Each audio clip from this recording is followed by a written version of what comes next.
I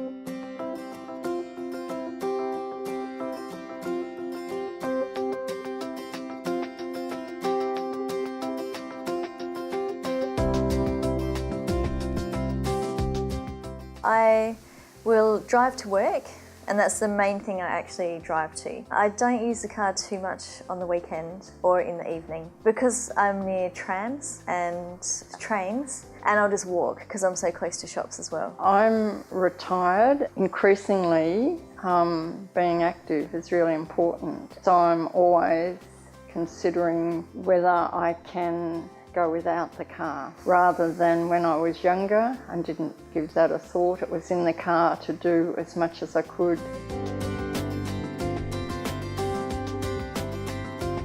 You do need to try and decongest roads and advocate public transport where possible. Then make sure that the public transport is working well.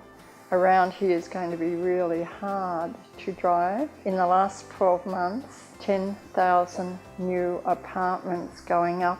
The density of traffic, I feel really lucky that I at least have an alternative of public transport. Yeah, Melbourne is very livable, and I can see the reasons why. Sport and art and great career opportunities, great schools, it has everything. That's why I've been so willing.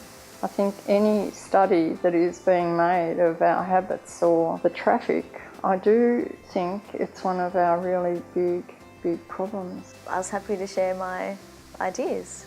There was the gift card, $100, that helped as well. I have assumed that outcomes from this might lead to better outcomes for the community. It's actually been quite fun to think about it and then to test it out with the 3 options that were presented.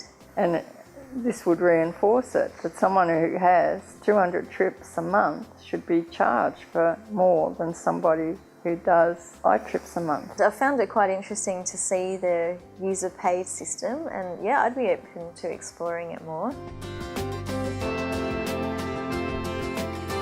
I think doing this did raise issues that I hadn't thought about, including the times of the day that I drive. Once I saw the feedback from the first month, I was starting to think about it more. But I'm not going to, if I need to get somewhere, I'm still going to drive to it. I don't drive many kilometres anyway, so I didn't feel like there were many changes that I needed to make. I don't use the car excessively.